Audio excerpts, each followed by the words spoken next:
You are too concerned with what was and what will be. It is a saying. Yesterday is history. Tomorrow is a mystery, but today is a gift. That is why it is called the present.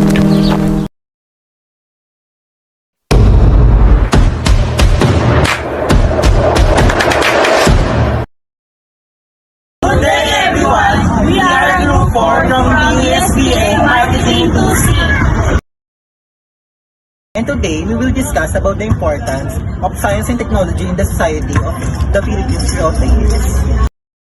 Pre-colonial period, where ancient Filipinos already knowledge in terms of agriculture, medicine, and metallurgy.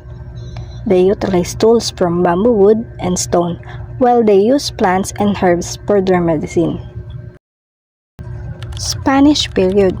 During the Spanish colonization, there was a significant impact on the field of medicine. The Spanish introduced the modern medicine and medical equipment in the Philippines, which led to significant improvement in the public health. During this time, we also saw the construction of churches and buildings using advanced architectural techniques. American period. In the American occupation period, we saw the introduction of new technologies, such as telephone, electric lighting, and the automobile. This advancement helped to improve the communication, transportation, and infrastructure in the building. Moving forward to modern era, we have significant progress in the fields of information technology, such as renewable energy and biotechnology. Modern era is closely associated with the development of individualism, capitalism, urbanization, and a belief in the positive possibilities of technological and political progress. The cultural achievements of pre-colonial Philippines, those covered by the prehistory and the early of the Philippines, archipelagos, and inhabitants. The pre-colonial forebears of today's Filipino, among the cultural achievements of the native people's belief systems and the culture in general, there are notable in many ethnic societies range from agriculture, societal, and environmental concept, spiritual beliefs up to advance in technology. Believe that the Banawi rice series may have been built starting 10,000, which proves the early Filipino skills in agriculture was the main source of livelihood in the pre-colonial Philippines. There was an abundance of sugar, cane, coconut, rice, cotton, hemp, and the many species of fruits and vegetables. The daily foods consist of the rice, which is considered as the daily mainstay for the entire country, together with the boiled fish, pork, or meat of the wild buffalo or the carabao. The cultural achievements. Spanish colonization. During the Spanish colonization, there was a significant impact on the field of medicine, beliefs, and learning. When the Spanish arrived in the 16th century, they brought with them Western science and religion. While much of indigenous knowledge was pushed aside, some advancement in education and infrastructure came with Spanish colonization. Many of the universities we know today, like the University of Santo Tomas in Manila, were established during the Spanish period. Science was taught, but heavily influenced by Catholic beliefs. Medicine and engineering grew during this time, but always under the watchful eyes of religious authorities. The construction of churches and schools that showcased the engineering skills of the time, the use of bricks, coral stone, and lime in building structures like the famous San Agustin Church in Manila, that illustrated the fusion of local and European architectural styles. However, not all indigenous practices were lost. Traditional medicine and agriculture persisted. often blending with new methods introduced by the Spaniards.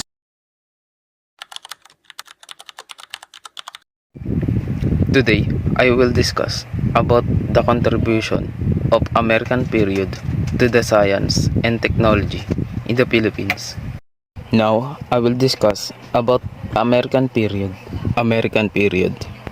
During the American occupation period, we saw the introduction of new technologies in which it consists of extensive public education system, granting scholarship on higher education of science and engineering, in which they established the Organization of Science Research Agencies, Public Services. The American also introduced a system of circularized public school education as soon as the civil government. On January 21, 1901, the Philippine Commission, which acted as the executive and legislative body, 1907, promulgated Act Number 74, creating a Department of Public Instruction in the Philippines. It also provides establishment of schools that will give free education in which English is the medium. The Philippine Commission introduced science subjects, industrial, and vocational education in the Philippine school system, but they soon find out that these courses were very unpopular with the Filipinos. When the Manila Trade School was opened in 1901, found it difficult to get students to enroll in these courses because of their 333 years of colonial experience under the Spaniards. Moving forward to modern era. Modern era, we have significant progress in the fields of information technology, such as renewable energy and biotechnology. Modern era is closely associated with the development of individualism, capitalism, urbanization, and a belief in the positive possibility of technological and political progress. Era, we have seen significant progress in fields of information technology such as renewable energy and biotechnology. We have seen significant progress in fields of information technology such as renewable energy, biotechnology. The Philippine government has made of significant investment in research and development, which has led to growth of industries as PPO, electronics and manufacturing, science and technology have played a crucial role in enduring economic growth and improving the quality of the Philippines. It has helped address some of the country's most pressing challenges such as poverty, public health and environmental sustainability. The beginnings of modern science and technology in the Philippines can be traced to the Spanish regime. The Spaniards established schools, hospitals, and started scientific research, and this has important consequence for the rise of the country of professions. For today, we'll be talking about the government's policies in the science and technology in our modern world. Now in our modern world, the science and technology in the Philippines developed and introduced new projects, programs, and policies to enhance the area of science and technology. The National Research Council of the Philippines, or also known as NCRP, was consulted by the government, especially the Department of Science and Technology, or also known as DOST. The NCRP provided for policies, and these policies are: first, social sciences, humanities, education, international policies, and governance. The second is physics, engineering, and industrial research in earth and space sciences and mathematics. The third is medical, chemical, and pharmaceutical sciences. And the fourth is biological sciences, agriculture, and forestry. Now, let's tackle the definition and meaning of the four policies given by the NCRP. These policies promote the development of school infrastructure to enhance basic education with the usage of the mother tongue and emphasize degrees, licenses, and employment opportunities.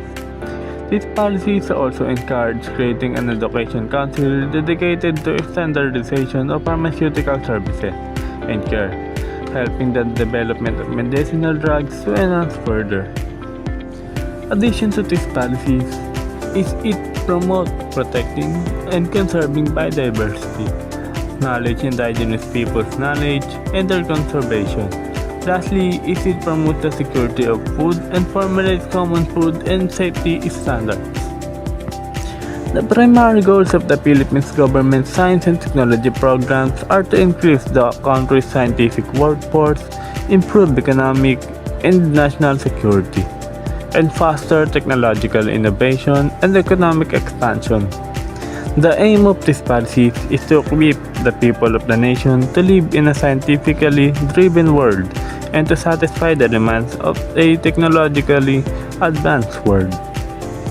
Of course, Filipinos also excel in the science field. We have our own fellow Filipino who are known for their great contribution to science. Here are our top 10 Filipinos identified by Lee Chua on 2002 for their great achievement and contribution that will make us proud. First, we have Ramon Cabanos Barba. He was known for his outstanding research on tissue culture in Philippine mangoes.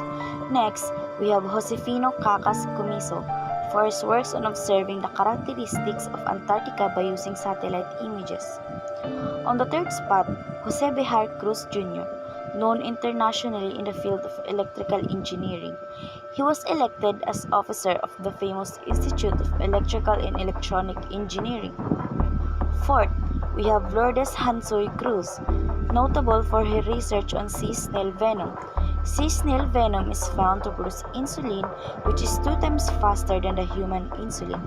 Next up, we have Fabian Millar Dairet. For his research on herbal medicine, he also established the National Chemistry Instrumentation Center. The sixth Filipino is Rafael Dineros Guerrero III. For his research on tilapia culture, specifically called sex reversal, which helps tilapia to hatch more and people to have a harvestable amount of tilapia. Next, we have Enrique Mapua Austria Jr. for inventing the meconium drugs testing, which significantly aimed toward fatal exposure of drugs or any environmental toxins. 8. We have Lilian Formalejo Patena for doing research on plant biotechnology. She discovered micropropagation, which established the banana industry in the Philippines. Next, we have Marie Jo Panganiban Ruiz for being an outstanding educator and grapturist. Lastly, Gregory Ligot Tangonan for his research in the field of communications technology. He is the inventor of analog messaging and sending messages using fiber optics in digitalization for its processing. That's it. The top 10 honorable mentions. Cesar A. Saloma, an internationally renowned physicist. Eduardo Gomez, famous scientist in marine science. William Padolina, chemistry and president of the National Academy of Science and Technology or NAST Philippines. Angel Alcala, known for marine science.